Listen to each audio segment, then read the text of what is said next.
Perfect. Thank you guys for coming. Here we got day 3 here, the coaches clinic, and today we have Nicki Holmes joining us, and we're going to be talking about defense. Nicki, do you want to start out and just introduce yourself, your role right now, and kind of the places that you've been?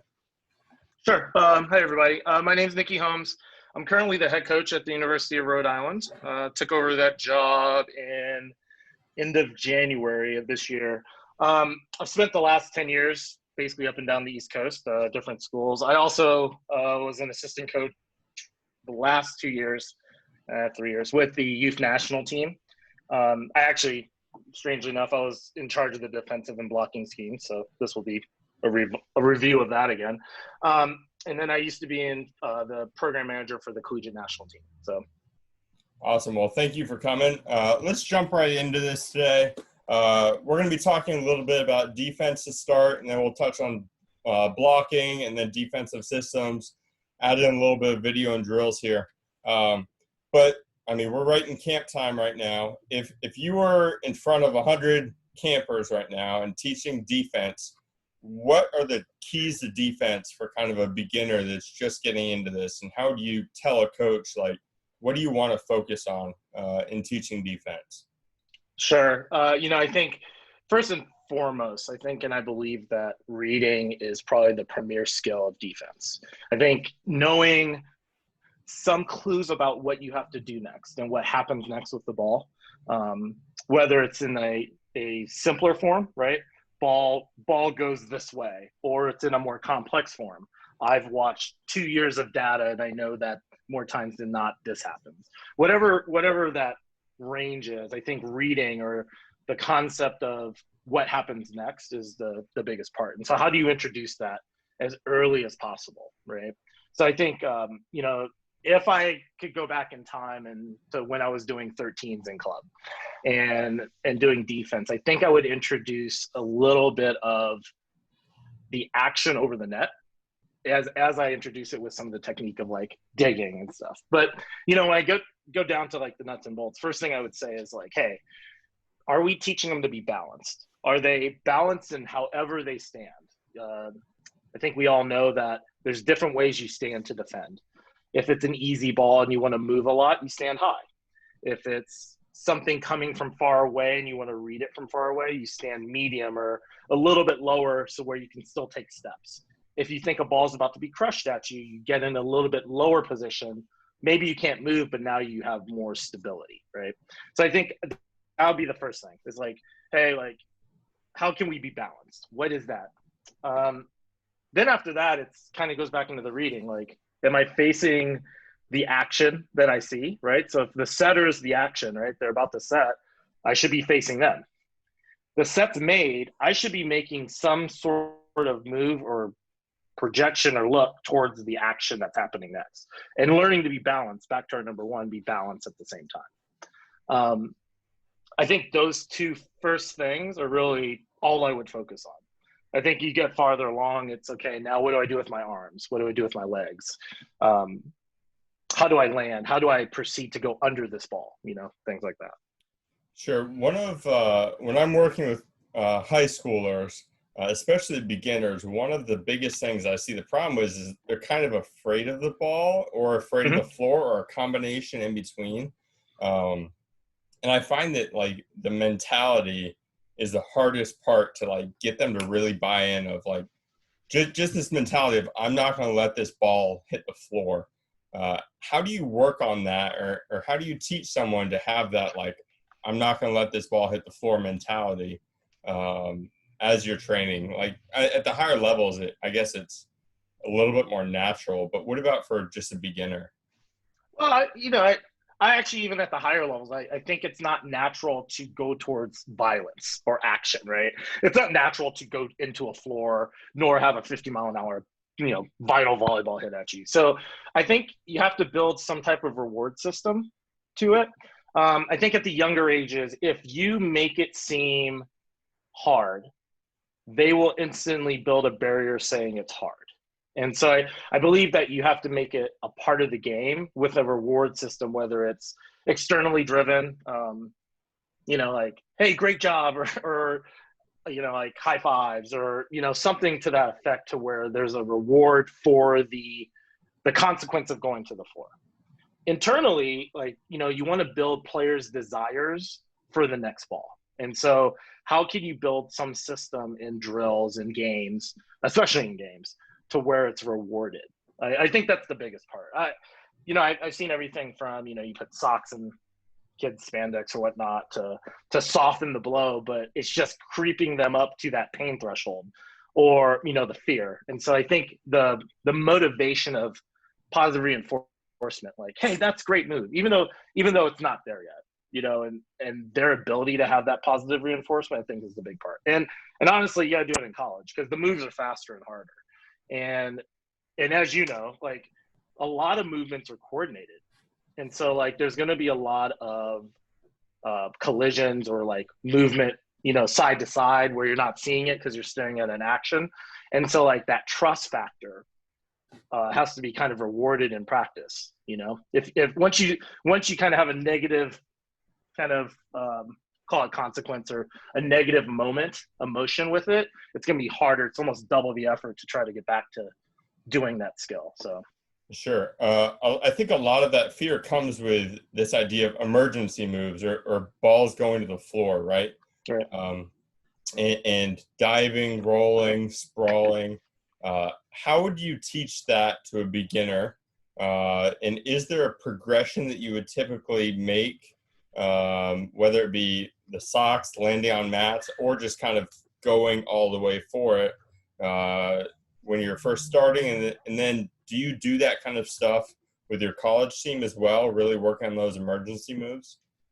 Yeah, I think, the two parts of that, like with beginners, I think if you can progress them to more naturalized moves. So for instance, a double knee drive, which, if you don't know what that is I'm standing in a defensive position, and I'm going to throw my platform under the ball by driving my knees forward. So it's a crash move, right? And so I think it's hard to do if you just start from, hey, do a double knee drive against the hitter, because you're landing on the ground, there's impact, there's a ball coming, you're not watching. So I think trying to compartmentalize some of the moves, so just start them and have them drive by catching a tennis ball in front of them, if you have the time to do that and things like that. I think if you can compartmentalize some of the moves, they become more natural. I think some of the best defenders I've ever seen that do those moves naturally have warm-ups that you can clearly see they were compartmentalized. Okay, I'm just going to drop my knee and practice that drop knee move. And then eventually doing it at speed is where the violence comes in terms of that. With the college team, teams I've had in my current team, we tend to do some of these emergency moves as part of warm-ups. And so I attribute our phase of practice is the warm-up is a little mindless, right? We're trying to warm up the body. We're also trying to develop some naturalized skill. So by introducing some unnatural skill, driving on the ground, pancakes, team's favorite, like, we do those in warm-ups to where it's a natural part of our game, so that we don't, have to do a 15-minute drill on emergency moves. It is just a move we do in warm-up. And it's more conceptual at, like, the collegiate level, at least for me, where I go, okay, we will pursue everything. We don't have a cover system. Like, we could, and it would probably make more sense, but we want a mentality. So we say we are pursuing cover everything. So if you ever watch a team that I've coached, you'll watch one hitter and 5 kids crash. That's just how we do it. And so in order to do that, and you get them into that driving mentality, they tend to make those emergency moves. Like, I'm not doing that pursue everything for that one cover ball. I'm doing it for the methodology of the team to make emergency moves at all times. So I think it's just a little different. But, like, with young kids, I think, if you can compartmentalize it to be less scary, quote unquote, I think, and then do it often. Let it be a part of you. Be a part of your coaching philosophy on defense. I don't think people make it a big deal. And how much do you do this training with your whole team versus just the outsides or DSs? Right. Do you have your middles do these emergency moves and warm-ups? I can tell you that my middles probably couldn't do them too well. Well, sure.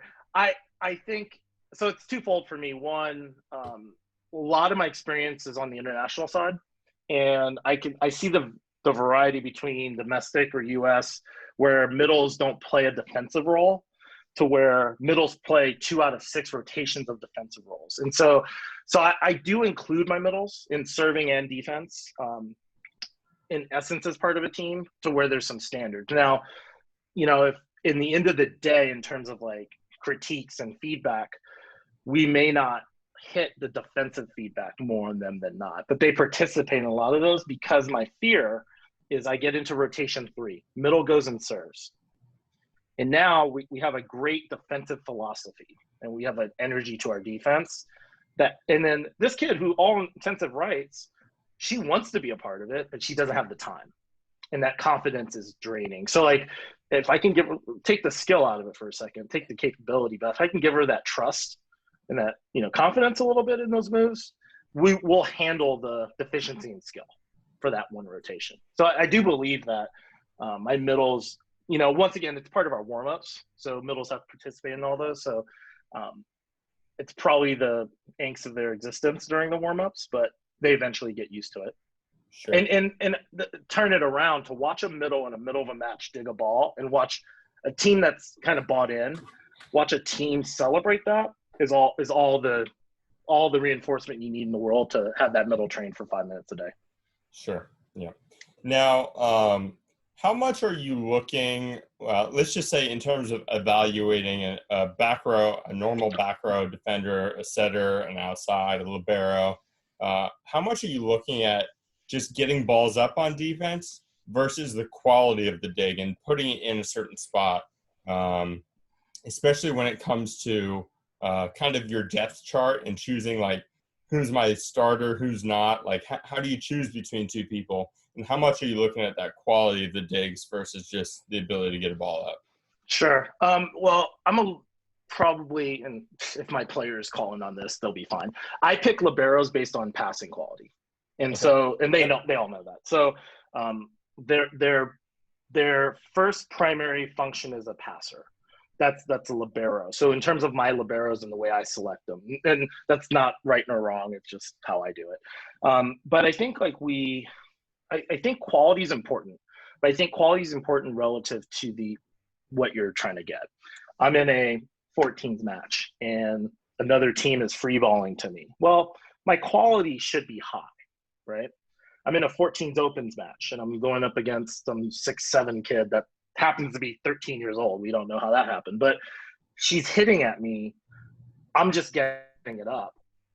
My quality might not be so good, but I think part of it is, as a coach, I would know that and train out a system attacking to counter that. At the end of the day, the defense is great only if it scores points. Like if we're trying to win, sure, we're trying to score points. You don't get points for defense in regular games. So the quality kind of matters only in the way you train it. So for instance, I think everybody's heard of 20 and 10, right? Like 20 feet high, 10 feet off the net. That's great. And we would love every ball to be closer. We love every ball to be about 7 feet, maybe even 15 feet when we run it faster. But can your offense run from 20 and 10? That's actually the question. And so I think it really always depends upon your capability of your offense. So like if you have an offense that can run 20 and 10, by all means, train your defenders to quality at 20 and 10. If you don't have that, why are you putting the pressure on the defenders to have that quality every time versus just getting 1% better every time, So makes sense. We had a question in the chat about what specific drills and practice what specific drill practices do you do for defense in warm-ups that you mentioned earlier? Let me see if I can find. Jared, could I text you something and you can put it up? Absolutely. Let me do that. If I can.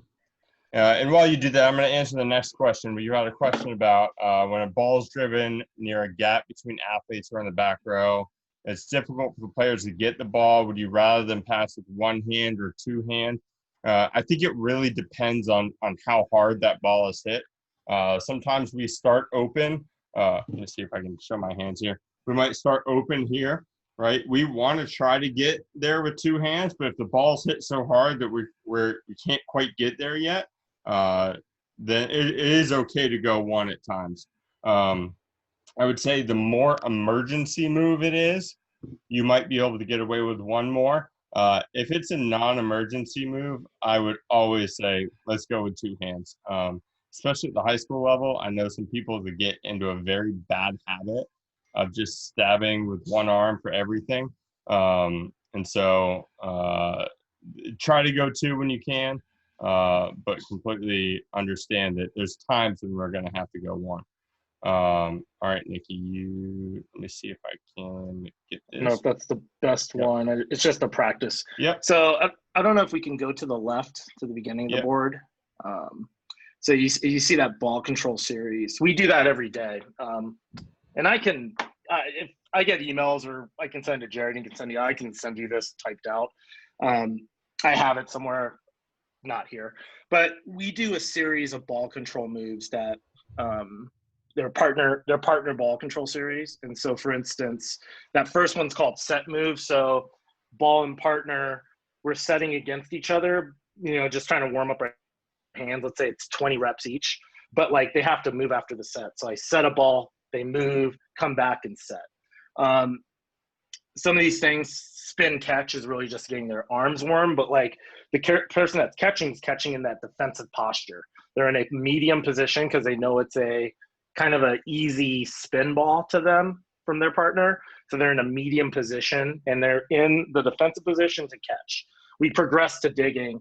What you don't see on here, that this was like the first practice I had with Rhode Island. So after spinning the ball, like we just say, hey, let's do pancakes. Two players, partners. Let's say we're about 15 feet from each other. I'm just going to hold a ball and you're going to start running. I'm going to drop the ball and you have to pancake it. You can't fake it or roll through it. You have to actually physically do a pancake move. So I think we do 7 or 8, maybe 9 different ball control series before every practice. It doesn't vary much because I don't want it to be about the drill, but like all the kids know it. And so they can, in essence, our first 15-ish, 20 minutes of a practice is fairly automated. It allows the kid to kind of be in their own environment to do these defensive moves. Awesome. I'm gonna stop sharing there. Trying to see if I have any more questions. All right, let's move on a little bit to blocking here.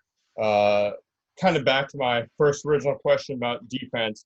What are the keys that you would give to blocking if you're teaching someone who's just starting volleyball in a camp?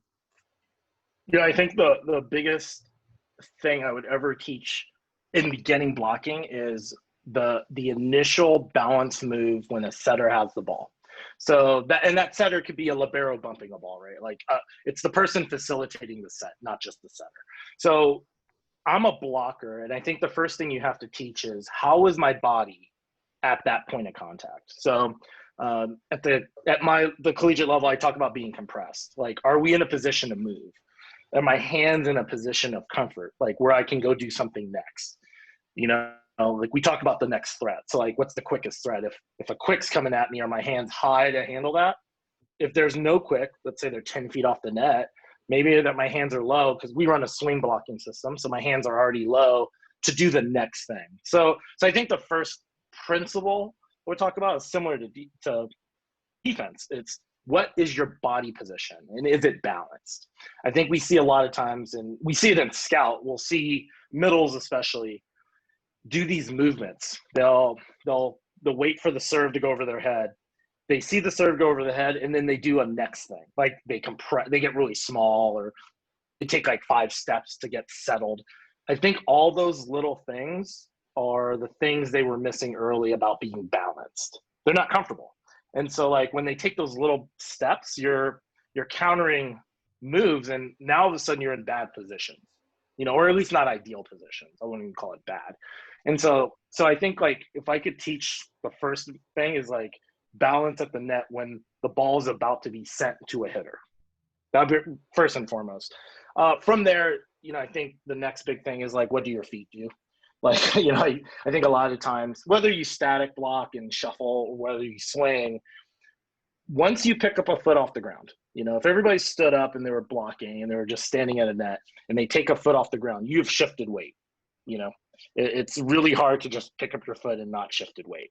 So your feet are going to have to do something, whether it's a crossover move, whether you're just pushing off the opposite foot, where you're doing what we call splash, where I'm just taking my 2 feet and hopping over 2 feet. That's the next thing I would teach, because I think the hardest thing for a lot of at least youth blockers is comfort, right? I'm blocking, I see stuff and I don't know what to do with my feet. Maybe I run, maybe I just hop over.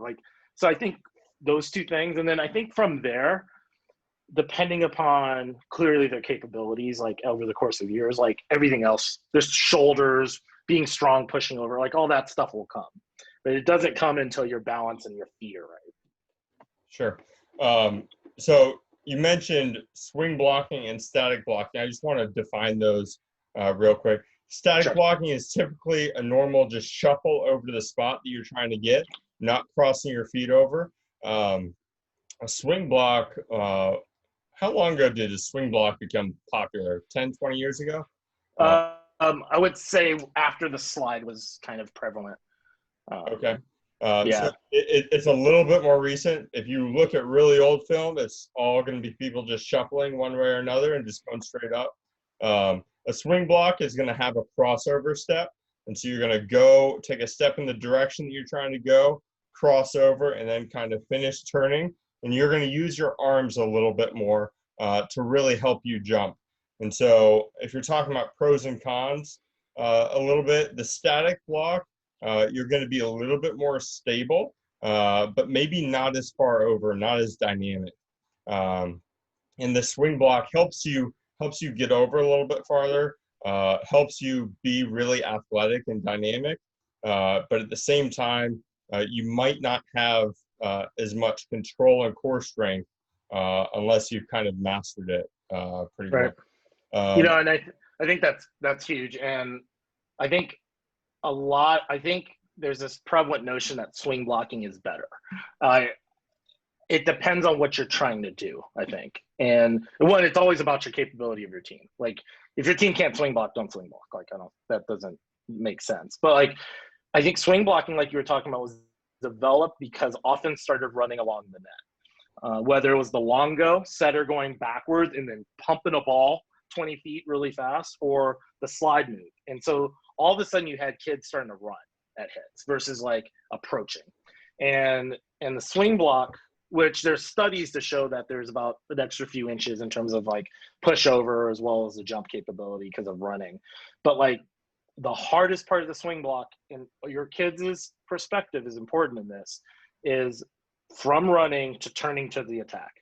That quarter to 180-degree turn for them is always the toughest part to train, even at the highest levels, because it's a timing move. That's why everybody likes static, because you can kind of mess up. It's okay, you're already there. The swing block move, especially against a slide, is probably the hardest thing you'll ever have to train in terms of the blocking moves. Sure. Now, you mentioned really developing your block according to your capabilities of your team. Right. What would you recommend doing if you have a right side blocker that likes to swing and a middle that likes to static, or that combination? If you have different people blocking together as one unit, doing two different things, have you run into that, and has it been a problem, and how have you kind of addressed that if it has? I have not. And the primary reason I've had players like that, and we've always found the balance, and mostly it's gone to swing because how offenses are faster these days.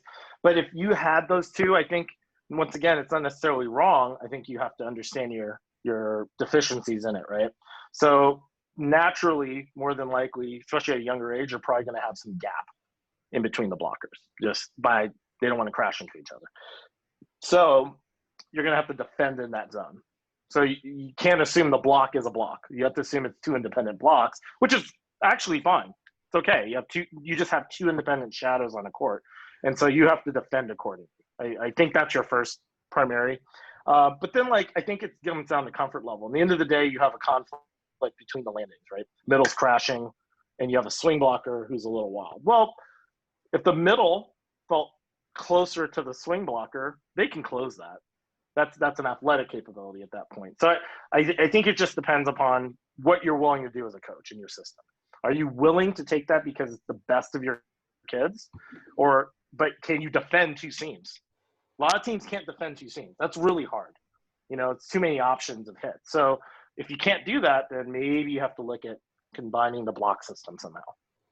Sure. And that gap that you mentioned there, I think a lot of times it'll happen because people that swing block tend to wait a little bit longer because those last two steps are really explosive. Right. Whereas if you're static blocking, you're trying to get to a spot as early and as fast as possible. And so maybe that swing blocker slows down that static blocker of being able to get to the spot that they want.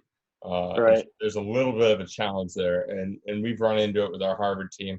And we ultimately just said, let's do whatever's best for each individual person, and let's try to defend the seams around it that might create. Right. So it's a little bit of a give and take there, depending on the abilities of your athletes. Exactly. Now, one of the things that I've noticed being a big problem and something that's not talked about enough on the blocking side of things is your eye work. And so I think a lot of blockers just end up going to the wrong spot. What do you train your blockers for, like what to look for, and how do you do that? I'm like every other wannabe GMS guy, I guess. Like I'm a ball setter, ball hitter guy, and all that. I think prevalently. So can you explain that a little bit more? Sure. So as a read blocker, as I'm blocking, my first instinct is to say, what's the ball doing, right? Is the ball on the net? Can they run all their offense? Is it off the net? Maybe they can only run one hitter, because that information is pretty valuable as a blocker. Is it overpass so I can attack it? So there's a decision with the ball first. From there, we know 90% of the time in most organized volleyball, a setter is going to pursue that ball to set it up.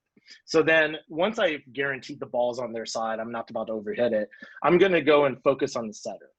Most setters, whether it's younger or older, have some physical clues to what they're about to do. Some of it's by chance, some of it's because of the situation they're in. Ball's low and they're running towards it with their platform, so it's going forward. They're not going to kick that back. Maybe their hand position, maybe where they are above their head. So like there's some information you can get from the setter. Once you've determined that, the ball flight's really going to determine where the ball is. So setter sets it and they push it forward. There's information in that ball. If it's low out of their hands, it's going to be fast. Is it super high and kind of going to land somewhere inside? Well, you kind of know where that ball's going to go. And so I think from there, you go find the hitter, right? The hitter has to hit a ball.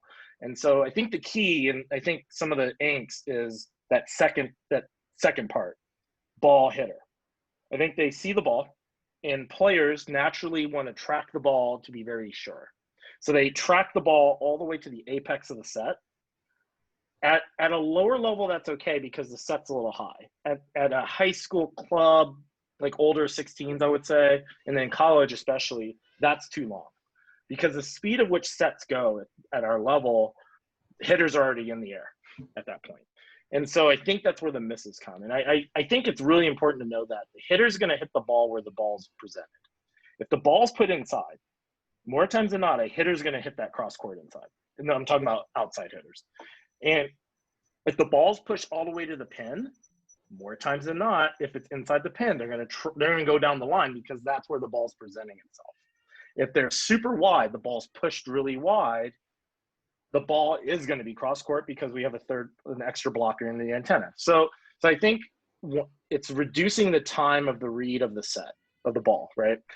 I'm tracking it. Okay, I have enough information. I'm going to go find the hitter, and not waiting until it's at the top of the set to kind of move. That's where I think training could be kind of developed, especially in younger ages. Like find where the ball's going to go and then make some educated guesses on where to be in the block, Yeah.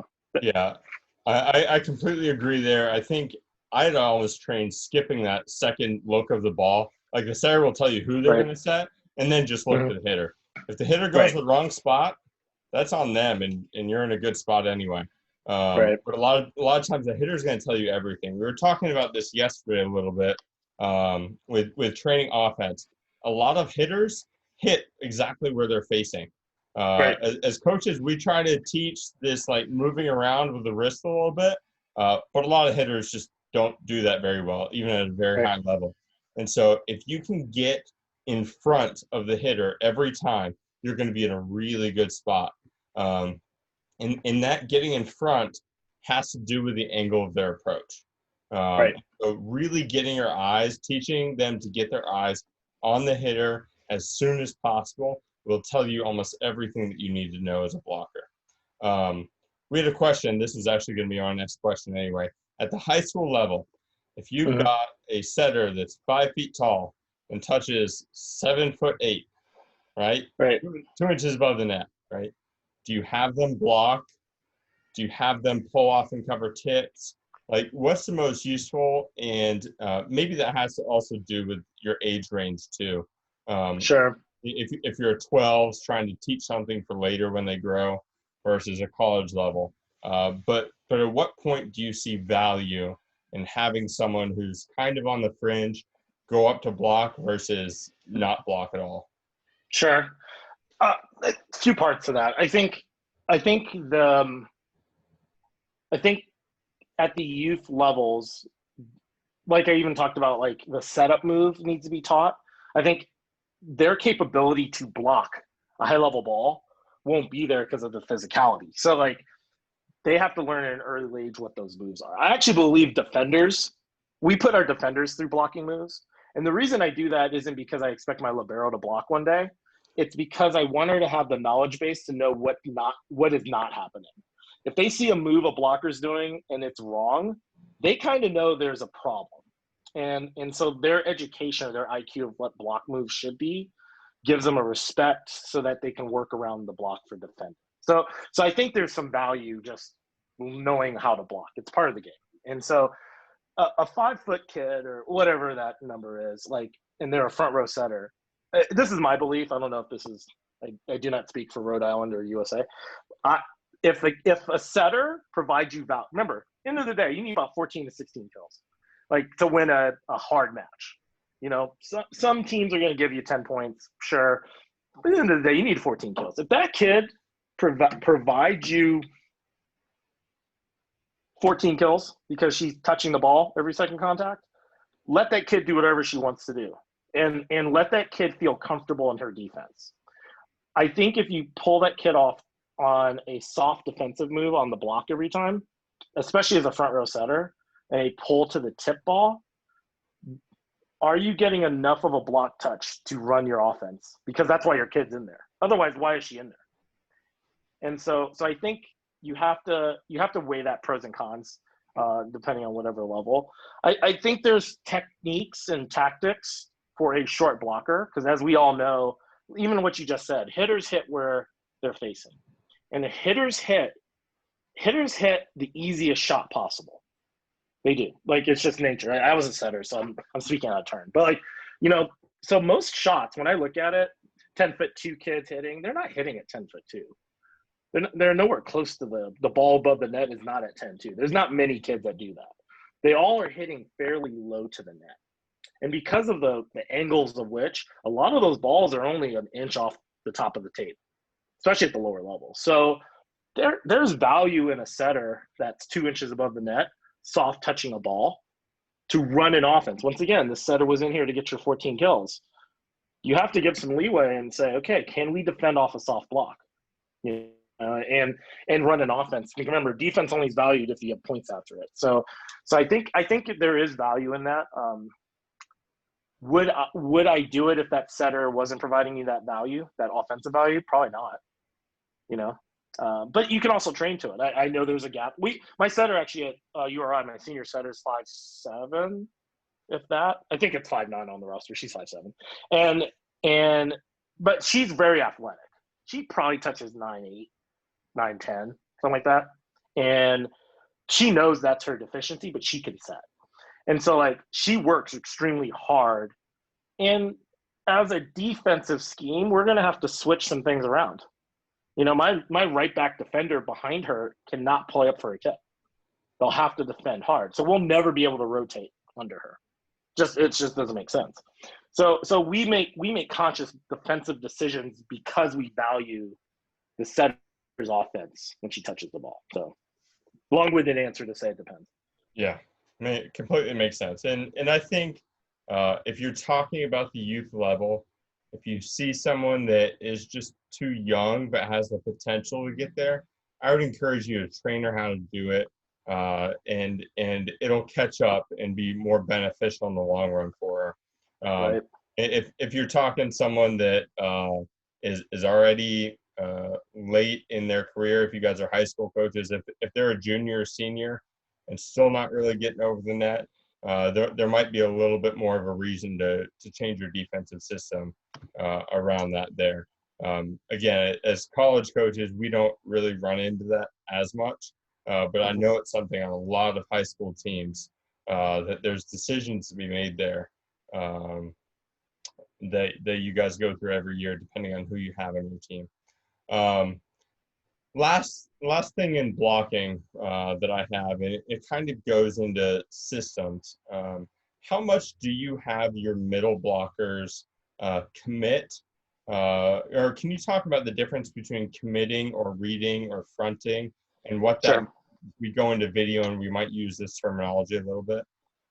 Sure. So I run, in essence, what's called a bunch read system.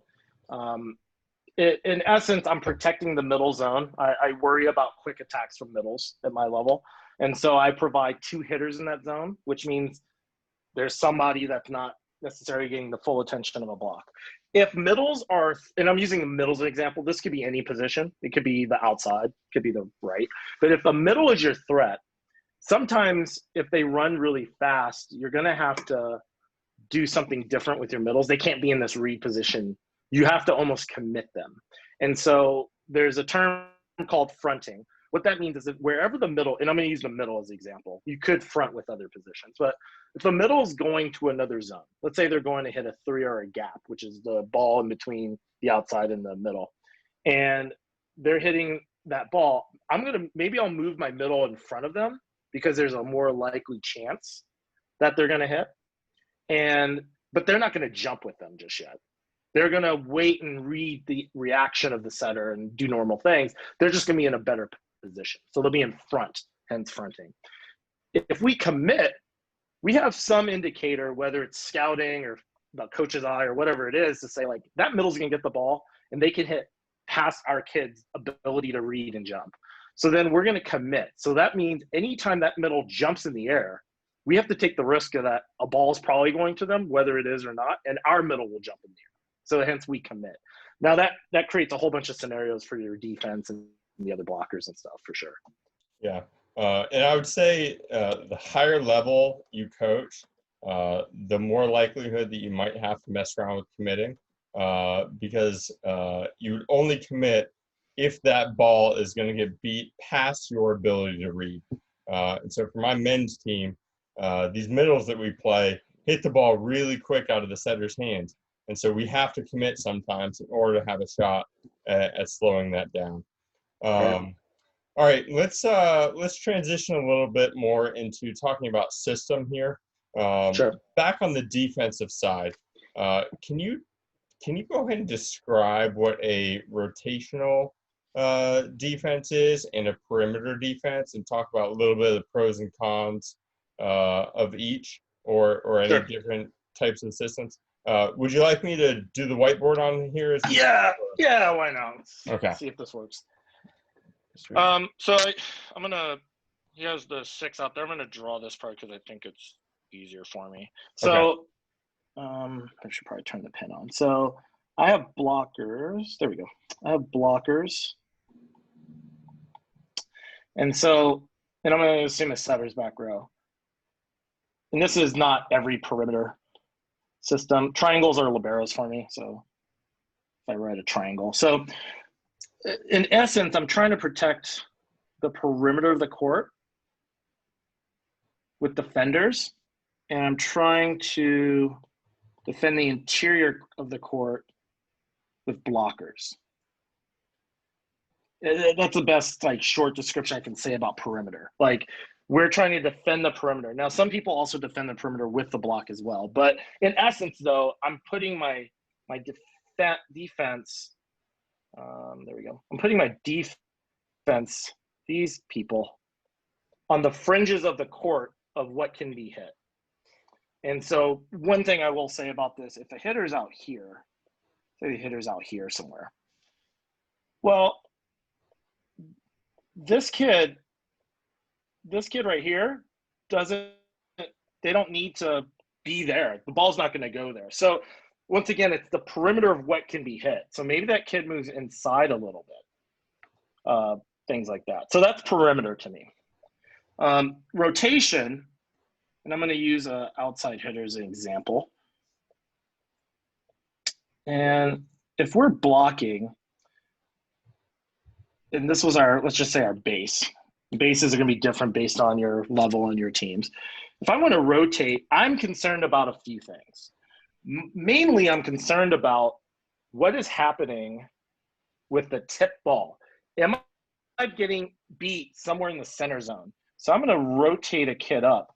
But by rotating this kid up, now all of a sudden I've created empty holes. So everybody's going to have to kind of rotate around and kind of defend. And so what it would look like is this.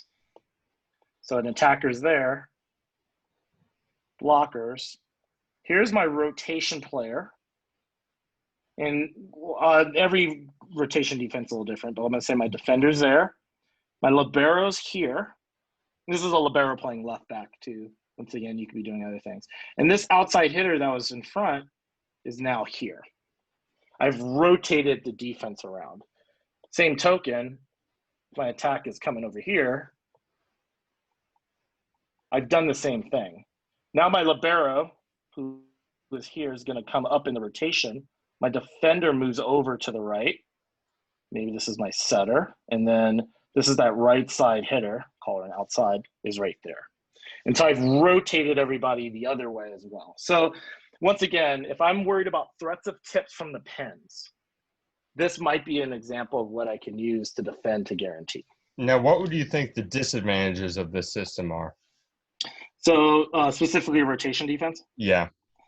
So let's see my arrows. So I'm going to assume a attack from the outside. Well, first and foremost, if your block has to do a few things. In order for this to work, you're going to have some kid come up right behind the block and take tips. And this could be varied all places. You really have to worry about this ball, that ball right there. And if a hitter can hit line on you, it's really hard to defend unless you've over-rotated your defender. So if you've over-rotated this defender, they have to go really over into that corner. So that's hard. So if your block can't defend line, you don't have a great, strong right side blocker, a lot of things, you're going to have a tough time with that ball. Second part of this creates a lot of pressure against this corner here. Do another oval if I can do this right. Creates a lot of pressure, especially on an inside ball. Creates a lot of pressure for that person to defend that corner. Now, I have a libero there, so theoretically that should be good. But I also have somebody to help, you know? So I think you are giving up a few things. I think there's a line issue there. I think there's a lot of pressure to that corner for a well-hit ball. I think you're giving up 4-4. And what I mean by 4-4 is this ball here, but I think that is a good risk to take. That's a hard shot for a lot of kids, especially at a lower level, you know? So I think those are kind of some of your holes for sure. Yeah. So I'll talk about Harvard real quick. We have done both a perimeter and rotation, and honestly, sometimes it changed by mat. One of the problems that we ran into is, and I'll do this on this side, if we rotate here, right? So it ends up being a little bit more like this. But let's say our middle got beat, right? Yep. A lot of times you get this person and they're in a pretty bad spot for a gap in the block that Right. can almost get their head taken off here. And so they don't know whether to duck out of the way or just stand right behind the block. And it breaks down a lot more when you get a one-on-one defending situation. That's Right. pretty hard Absolutely. because we tell our Absolutely. blocker, like, you got to get in front of this hitter. And so maybe the blocker moves in and all of a sudden, like, this person is just hanging out right here.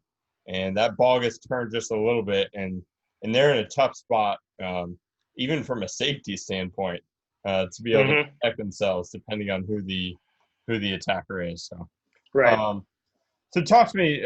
Same thing about perimeter defense. What would be the advantages or disadvantages to that perimeter defense? So I think a lot of people, and I'm going to once again use the perennial outside attacker. So there's my outside attacker. So I think a perimeter, and this is going to be a fairly standard perimeter defense. I'm just going to assume they stayed kind of static. Your front row outside,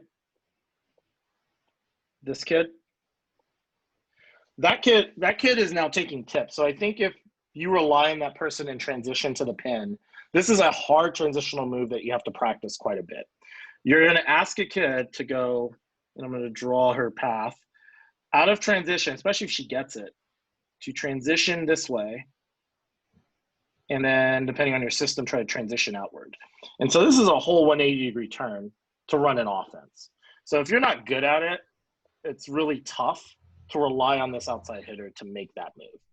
Other part of it is, I think there is some tip coverage. I think clearly if you can beat a block with a tip, you're going to have basically decisions being made by a setter and a front row outside that kind of really hampers your ability to make that move correct. So I think you have to be really solid with your block scheme in terms of defending inside, and you have to be really good as a front row outside to transition out of this inside out position. Yeah, so Nicki, you don't know this, but for those of you who were on the call yesterday, we were talking to Ahen about this exact situation. And he has his outsides come under in that situation.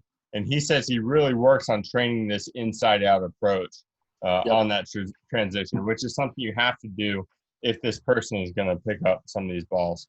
Now, Nicki, what did you guys run a middle at GW last year? We did. Okay, can you explain the difference between that and perimeter? Sure. So there's a belief through stats, and you should evaluate this based upon your levels. Where do balls go? So we believe a lot of balls go into that big X right in the center of the court, about 80-ish%, 78, depends on where you're at. We think that in this part of the court, the corners, it's like complete, like total, maybe under 12%. And if you train a good emergency run through, the 1 out of 10 balls that may or may not go there can be defended by a block or that run through. So we want to try to hold our best defender in the center of the court. Every middle system is different. We're probably 8 to 10 feet from the inline. So there's a few caveats to this. One, it's your best defender. Now, we don't use our best defender because we also run a back row combo system. We value running multiple attackers, more than 3 attackers against 3 blockers. We try to run 4 to 5. And so we need a BIC play in the center of the court. But we eventually want your best defender, and you have to be able to train your hands. Because we believe a lot of digs will come here, but we also want to eventually use our hands to defend. Sorry for the bad handwriting, by the way. So that would be the middle. In essence, any attack coming at them wouldn't require much movement. It would require this defender to just rotate and face the attack, and that would be okay. In the same token, this setter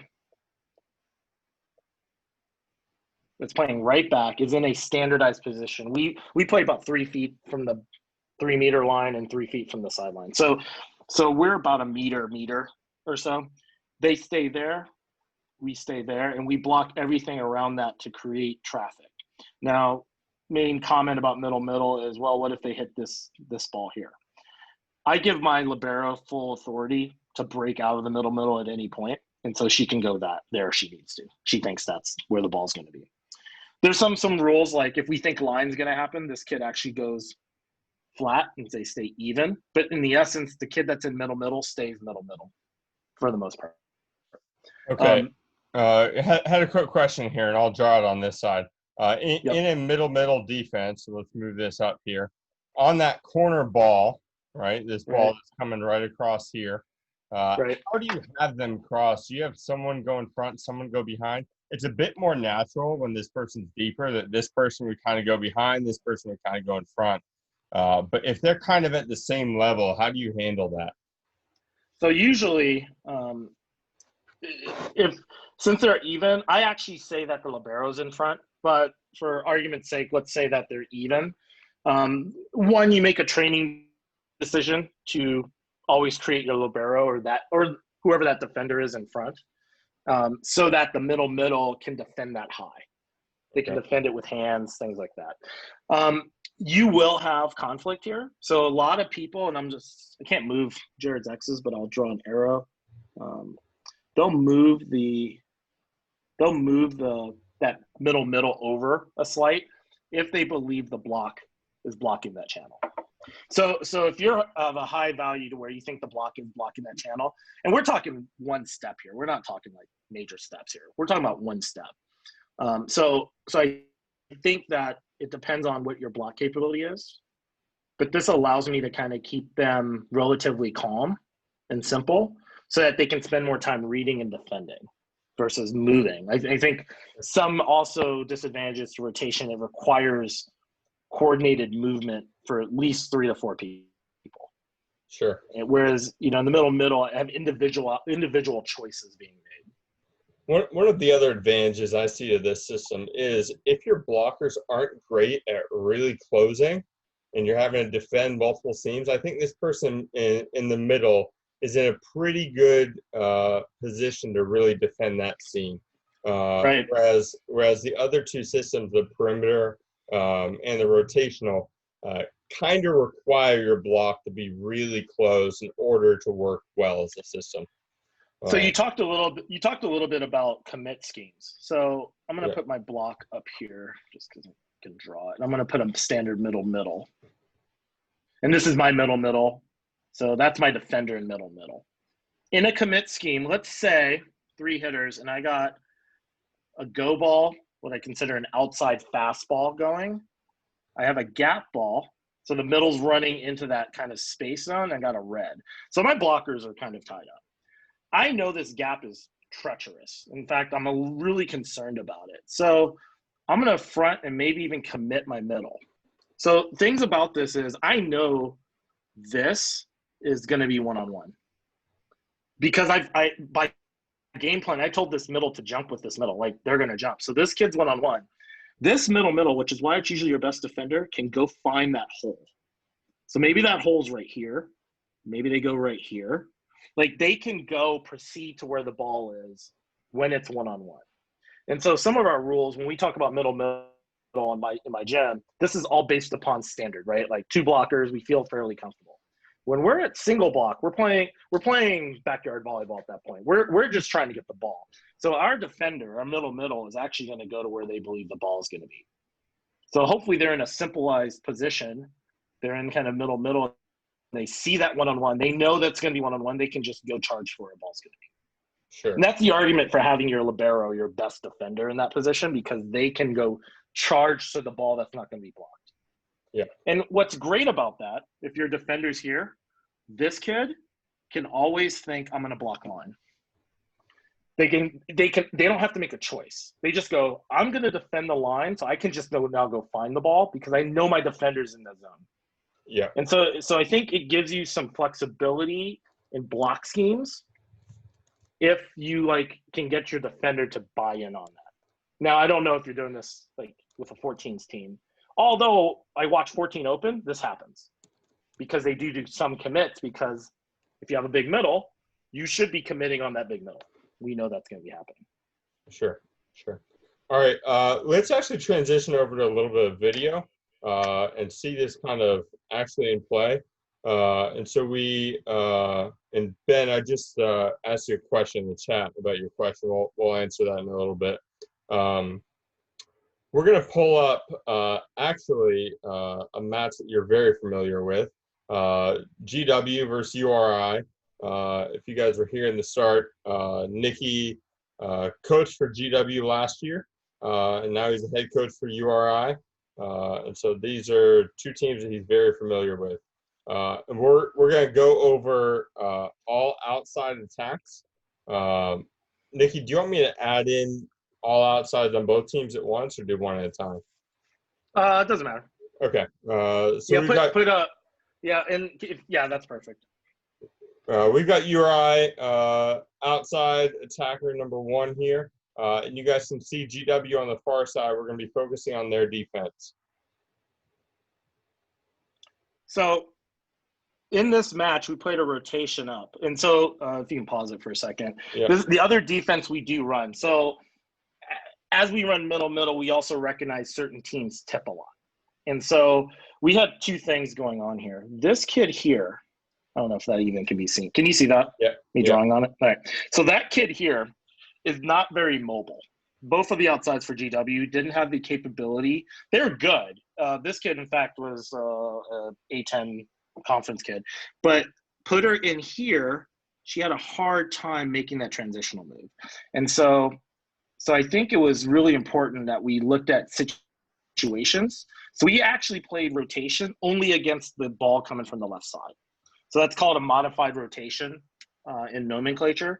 So if a ball's coming from this side of the court and our setter's back row, we will push her up. We'll move over. You can see this outside only moved 1 step. You can see this libero defended the corner, and you can see this one defended the other cross ball. Now, part of this is this kid right here. You can look her up at some point, Patty Vele. She is the starting middle for the Mexican national team. She's 6'5". And so we were very concerned about line shots getting past her. So that's part of the defense here. But so as we talked about, okay, if you rotate, I'm worried about the line shot. Well, I have a 6'5" national team middle defending that. And this kid is actually Caroline Sclaver, who was I believe she was all Ivy when she played at Princeton, or she was something like that. So we have a pretty good block up here. So we feel pretty comfortable with that, to where this middle back player didn't have to go all the way over. So who would have this kind of ball right in the middle here, kind of a roll shot right over? So a roll shot, it depends on the read. So there's a belief, Bella, who's the libero here, believes that the ball's going to get past the block. That's why she's down. She's in a low position. There's either going to be a chase by a libero or a balanced outside is going to run forward. The good part about this is she knows she's not running back. And I think that's where a lot of players that defend here, they have 4 transitional accesses. They got to go this way, they got to go this way, they got to go this way, they got to go that way. They really have a hard time trying to decide where that ball is going to be. With this outside in this position, she just has really that move. So she's in a position, she's a little off balance, but she's in a position where if that roll tip occurs, she only has one decision to make. She goes forward. She doesn't go back. She knows she doesn't go back. She knows she doesn't go left, because that's the we actually talk about, that's the shot we give up. We tell our teams, let kids score 25 times there. We'll shake their hands or space high five them in this new age and lose the match. Like if a kid hits 25 times in that little red triangle, we got the wrong team. Like we weren't going to win that. So we tell her very, very focused and on a read going forward.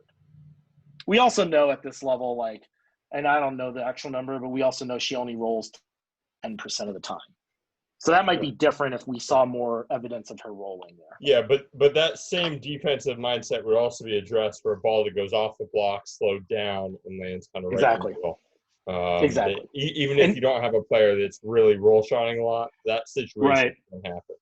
And I want to point out something. This kid is in a low position, so she has a belief she's going to have to go pretty heavy. Like there's going to be a ball hit at her pretty decently. This kid's in a medium position. She believes it's going to go off the block. This kid is in a low position. She missed the gap ball. It's like she should have been. This is a special defensive specialist. She should be in a lower position. But this outside's in a medium position because she knows she's going to have to run somewhere, whether it's to defend that roll shot or run to run transition. So it's really important, once again, I talked about in the beginning, to train the different positions to know why you're doing it. Absolutely. All right, we're going to keep going on here. So that's a perfect example of what you said, like that roll over top of the block. Now, what I'll tell you is Jamie, who's the setter here, went too far in. That's really – Jamie's pretty long. She doesn't need to be inside the 3 meter to defend the rotation. She should have been back more, which would have been her ball. Sure. Now, this is a perfect example. Same thing. Patty, who's in there to serve. We understood clearly Patty doesn't defend a lot. Remember, she was a middle for her entire career, professional. And so we put her in a rotation because we didn't want her to have to see a lot of defensive balls. And so we understood her value in this back row is because she served a jump top at over 50 miles an hour. So we put her in rotation to protect her. So that's another reason of rotation. Like, you're right back kid, you need her, but she might not be able to defend necessarily a normalized ball. Sure.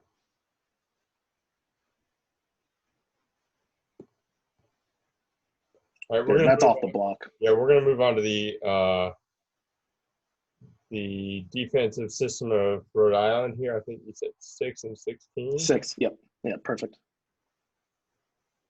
I have both of them up here. Cool. So outside balls here. Yeah.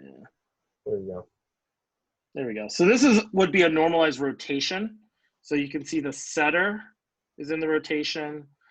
This, and I think that they're hoping this block stops this ball. This player here, I would say, should be back more and then maybe more in the corner. But once again, some of the dangers of rotation. Right here is a seam. Now the ball's inside. So you have this seam right here and this seam right here. And that's hard. That's hard to defend. So you got 2 people defending that. Hazel, who's number 1 here, is doing a pretty decent job defending that seam. Yeah. You know, so that's the choices you're making in rotation, kind of what you talked about, the late player coming in. So what's happening is she's in a pretty not great position because, like, of that hole, that ball could cruise right on her. That could hit her pretty evenly. So she just has to be in a pretty defensive stance. Same thing with the rotation. So once again, now the hitter hits that ball pretty much, if you go back to it, hitter hits that ball pretty much off the block, kind of in front of that kid. Once again, number 5 is up in rotation. She's trying to take that seam, hoping that this kid's blocking. Remember I talked about this is like the danger zone? So we're really hoping this kid is blocking that. We're really hoping that kid's doing that. Otherwise, that person's there. Now, I would say this kid's a little shallow. She needs to work on dropping. Remember, liberos have free range, so she believes that this ball is in her zone somewhere here. So once again, you got these 2 kids trying to defend balls that are kind of over here. So not necessarily bad plays. Once again, same thing. You kind of see the same kind of moves. This is closer to the dangerous situation here. Right. If this girl hits line, number 5's in a tough situation in terms of it's 1-on-1. 11's just trying to get in front of her with that rotation and coming up underneath. And you see, I mean, she's playing defense with her hands of like just protecting her face essentially. Right. And when you have to do that, you're probably not in a great situation as an entire system.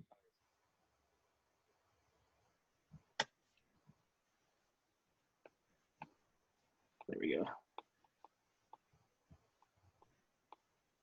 And then there's the run through on the tip down the line. Yep. Trying to see if I can clear this, but it won't let me. So you might be stuck with those lines. All right. Here's what we'll do. There we go. Perfect. All right, let's jump over to middle attacks here. I think we got 11 and 13. Yep. Here we got So I middle think attack. first, Yep. Go ahead. so if you go back to the start of this, and then stop it right here. So this is what I would call a bunch blocking scheme. So everybody's inside here, and they're worried about hits that are in this zone. And you can see like players kind of holding here, players holding here. Setter's back row, there's 3 attackers, so the libero's kind of holding off the fringe of the block. Same with the right side player. I'm going to keep the box here. Just play it a second.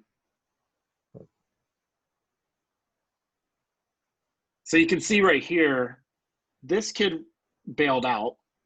She's already in a move. This kid's kind of not in an effective middle move. Position's though important. So like, and this is Gabby, who's a converted right side to middle. You can see her, she's a little bit straight up and she has to do that compress move. And so it'd be nice, and I've actually shown her this exact film, the compress move should have occurred prior to. Her immediate quickest attack coming at her was number 13 coming straight at her. So that compression right here created delay for her ability to stop that ball. And that's a hard defensive play to make. Now, what I'd say is, same thing here. Weird one. Yeah, there you go. So same thing here. So this is what's called a fronted. So if you go back just a second, players are in the middle. See how she starts making the move? Now, part of this is a 2-hitter set. And what a 2-hitter set means is there's 2 hitters. There's an outside. Stop it right there. Yeah, perfect. There's an outside and there's a middle. So, and I always tell them they're blocking nobody. So this kid's basically blocking nobody. There's nobody over here of a threat. And so she's moving in front of what the threat is. So that's why she's fronting or moving. You see a lot of fronting moves in 2-hitter sets by middles. Now, this is a hard rotation. This is pre-hit.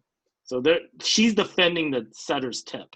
So that's another benefit of rotations. You already have a player kind of in the rotation kind of spot. If you play it out, I think this gets past him. I'm not sure. Nope. No, here's the other challenge with the idea of teaching ball setter, ball hitter.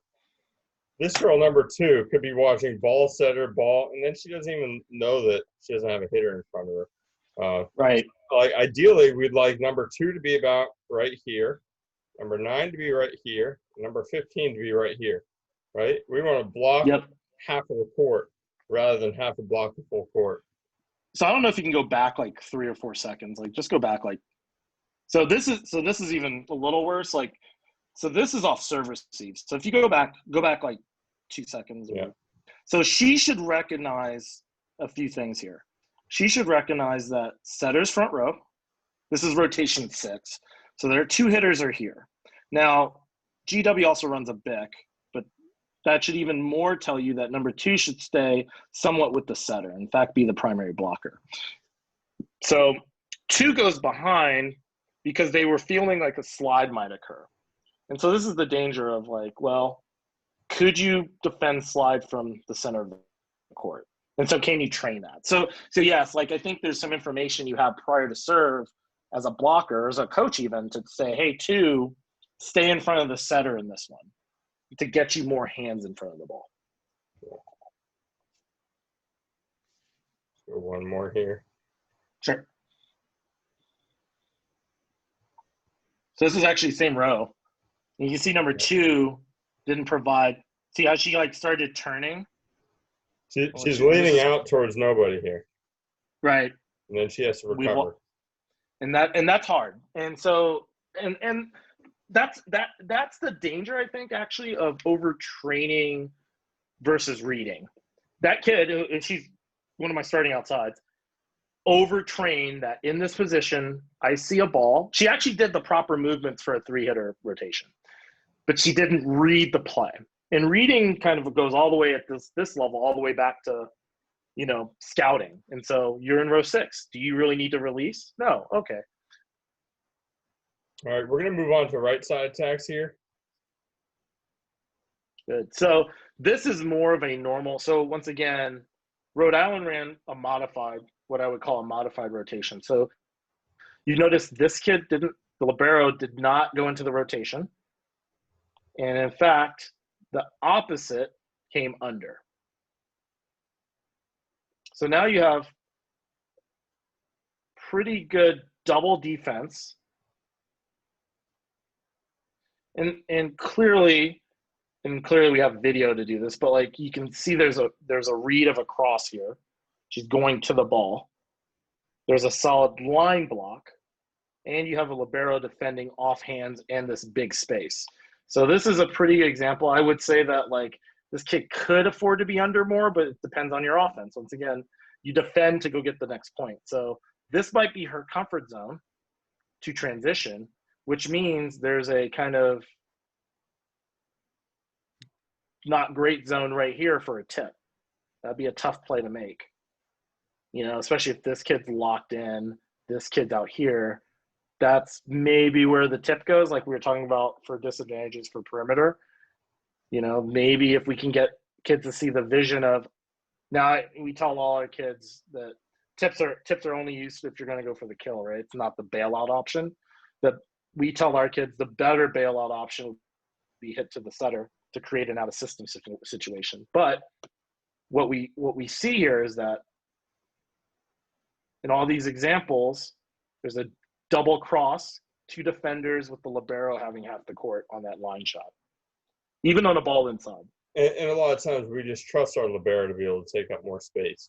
Right. And so I know quite a few teams that do maybe a rotation versus the outside, but a little bit more of a perimeter on the right side because they don't want to just get their libero out of there for the tips, but they might want to get their setter out of there for the tips. Exactly. A lot of times that just really depends on your team. Exactly. And maybe your libero, and I've been honestly working with this a lot with my men's team, is the idea of a wing defender, a left side or right side defender, being able to drop, but if you're balanced enough, maybe you can still cover the tip. And so is a defender fast enough to be able to do both? That way you don't have to completely assign a defender, hey, stand right here under the block for tip.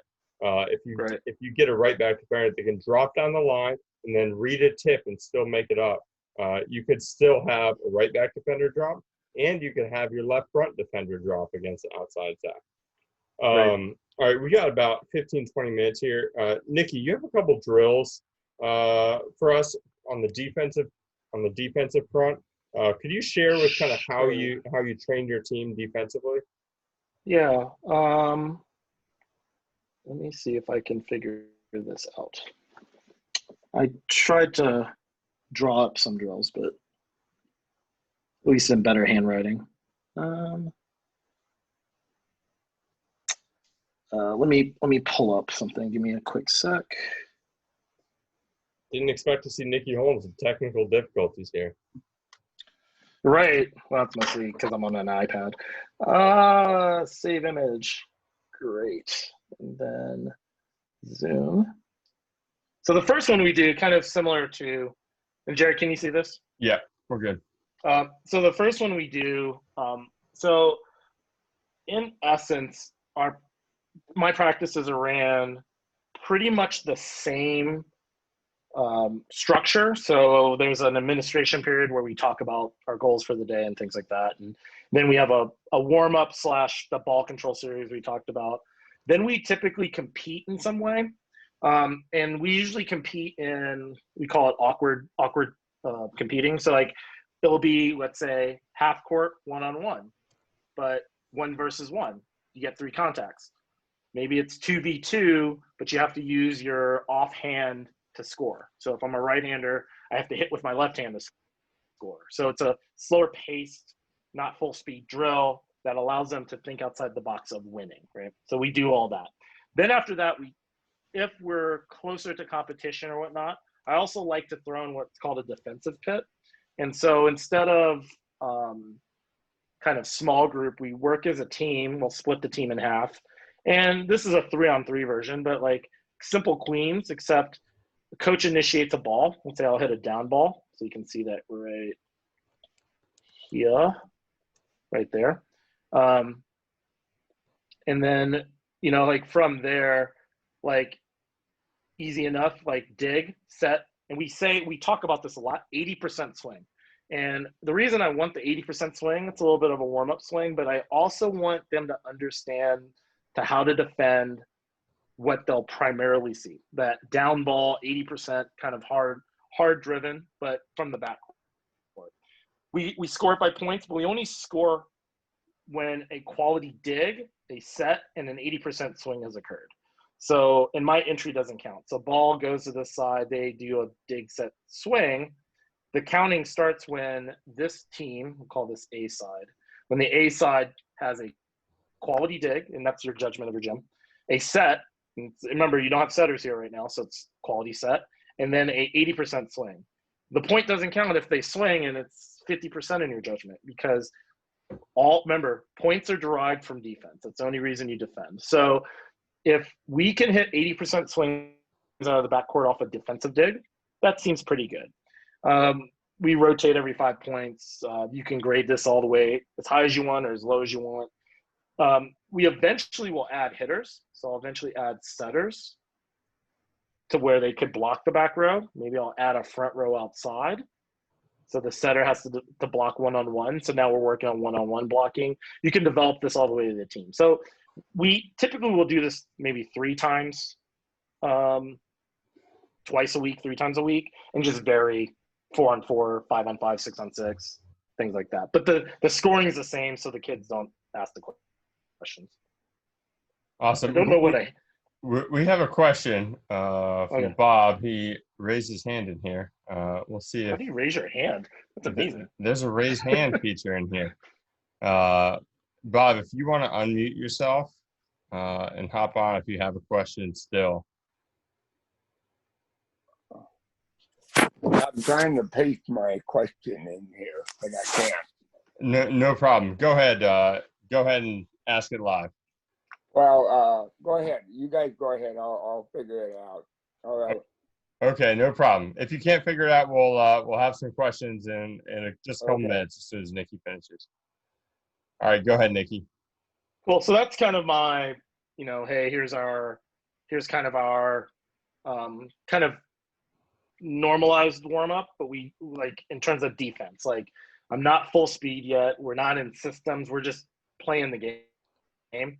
And we really emphasize the fact that it has to be 80% swings. Like we want swings out of digs. And so that's kind of the mindset we kind of go there. Yeah. The next one, because I think you wanted a blocking one. Yep, that'd be great. So here's one. It's called defensive nevs. Basically, I have a setup of a 6. The A side is a team of 6. Theoretically, if I was in season, this would primarily be my starters. And what I'm trying to do is introduce them to offensive patterns. So remember, I told you reading is the premier skill, both blocking and defense. So on the B side, I have a setup pattern group, and we want to run this to where they're defending patterns. And so we actually will identify the patterns to our A side because at my level, we have a scout and film. So we have relative certainty that this team likes to do this in this rotation. And so we might run a go, let me see if I can do this. Turn on a go ball. Maybe the middle likes to run that little gap so that they can free up the red. So we'll run hitting lines, which is good practice for the others, off a down ball to a libero, and just we'll run patterns. We'll run it at a 3-minute clock, and every time the A side gets a quality dig, we put 1 point on the board. If they block it outright, we put 2 points on the board. If it's a single block, and the reason single one-on-one block, we give them 3 points. And the reason for that is we tend to defend. This is if this is if this kid is in a committed, right? We do schemes. This kid's one-on-one. Well, I want to reward that for her. We want to give her some incentive, some positive encouragement. So we give her the extra point. In the same token, we also subtract a point for the bad read. So let's say the middle got juked by the setter. That's a bad read. Now, you could go -1 and still get a block. You're up 1. Once again, you should be positive because you won, but we want to also have teaching points about bad reads. And if it's a direct kill, and a direct kill in my gem's on the floor, like if it's not touched by somebody, it just hits the ground, like that's a direct kill. So they get -1. And what we do is we time it.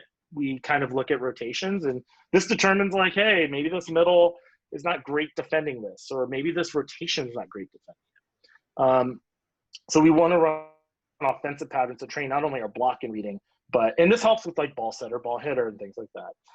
We optionally can go 6-on-6 in this, and so we can graduate into 6-on-6 and score it. And I'll talk about that in a little bit of 8-0, where one side has a kind of a advantage, but it's the same structure.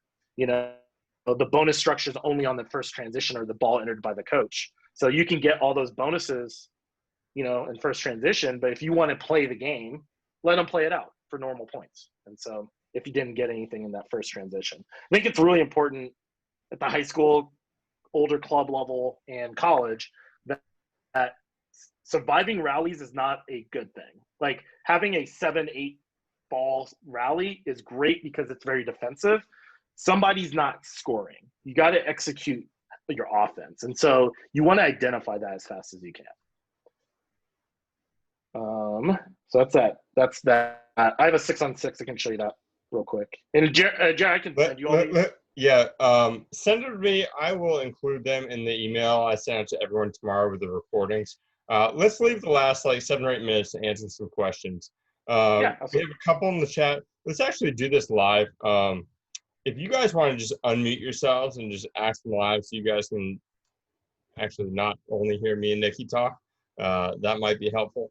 And so, yeah, just unmute yourself, jump on in, and kind of be about anything you want. There's like 2 questions in the chat too. I can address the first one. I'm not a GMS guy. I'm a GMS guy that didn't pay his membership. But how often do you run opposite volleyball? So I'm assuming you're talking about like hitting with your left hand and all this stuff. We do it every day. Partly, I think you come into your practice knowing players want to get better and play volleyball.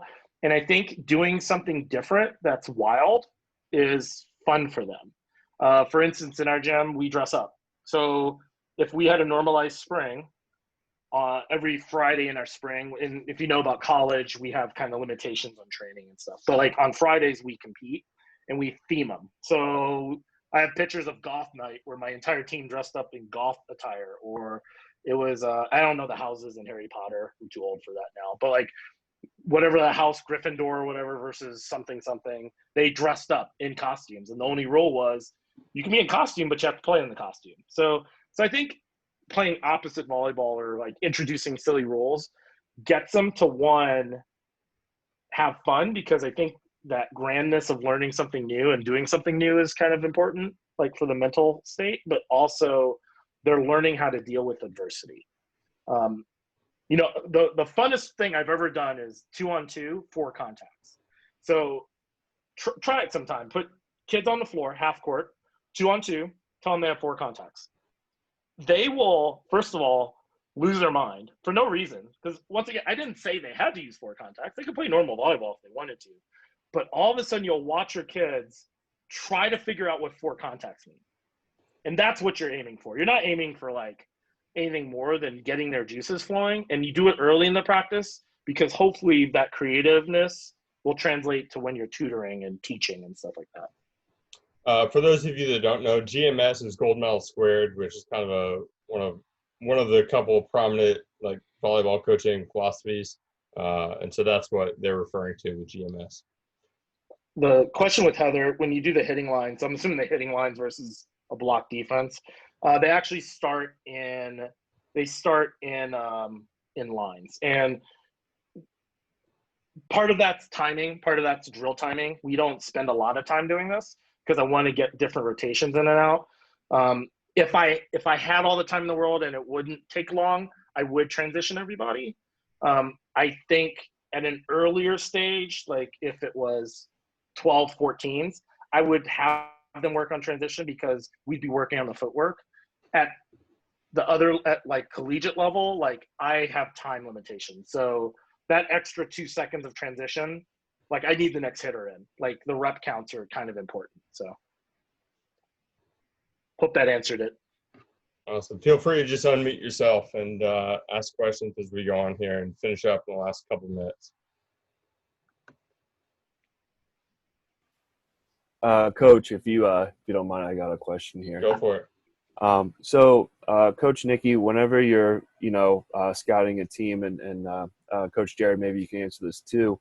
When you're deciding what kind of defense to run, like what are some things that you're looking for in your opponent when making the decision on what defense you're going to run for that match? Thank you. Yeah, that's a great question. Jared, I'll answer it real quick. Like, I think for me, scouting really involves me looking at how are they going to win, right? So like, I have enough numbers to tell me, okay, they like to do this at this moment, whether it's in the beginning of the game, maybe they like perfect passes, they like middles. Like there's okay, that's the kid. Like that's the coach's eye based on video and scouts. And then from there, I try to develop a plan to slow that down or stop it. And then, like I've been saying, like I can defend that all day long, but I have to score points along with that. So I also want to know where their weakness is versus mine. So for instance, and this is an example I'll just throw off the top of my head. Like if I have, I'm playing a team, they're in a 5-1, and their setter is small. We kind of talked about that, right? Like their setter small. My outside one, my OH1, who's more with the setter than not, she's pretty good. So they're going to start in 1 because they don't want to expose their setter to the block. So if I'm serving, I'll start in 3. If I'm receiving, I'll start in 2 because that matches up my top outside versus that setter. And so I think like that's what I look at. I try to look at like, hey, that kid's going to hurt me. How do I slow that down defensively while still scoring points? I think if I just defend that kid, you're going to come up short in the transition game. So I think it's that healthy balance. I think a lot of like scouts go in because I came from scouting. Like that was my past. And like they go, okay, I got to stop that outside. Yeah, but you're not going to ever score. Yeah, you slowed her down, but you never score. So I think it's that balance, trying to find both. Yeah, and specifically in terms of defensive systems, as I mentioned earlier, we ran both kind of a perimeter and a rotation throughout the year. And it's a balance between what your own team's ability is and what you're facing.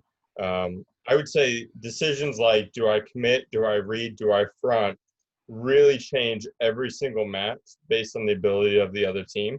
But our decision of, are we going to run a perimeter or rotation, kind of was a little bit more focused on our own team and our own strengths. So we ran you guys saw this yesterday a little bit. We ran a 6-2. We had 2 bigger setters that were honestly not great defensively. And so when we had them in the perimeter, they dropped back, but they weren't really making plays, making digs. And so we kind of switched to rotation because we said, well, if they're not going to dig the ball, drop the hard-driven ball, drop them back, they might as well cover the tip, right? And so that was a little bit more focused on our team's ability rather than our opponent. But those decisions of do I front, do I read, do I commit, were definitely game to game, but also even matchup to matchup of I might commit with this middle, but I'm not going to commit with this other middle, depending on that team. So I think we have I also think like you have to know that you can serve your way out of commits. And so I think that's important too, not just looking at like individual hitters, but like looking at what your serve's going to do to that, because you're going to spend all day long trying to teach commits, but they can't pass, like, stuff like that. So sure. I think we have time for one more question if anybody has one.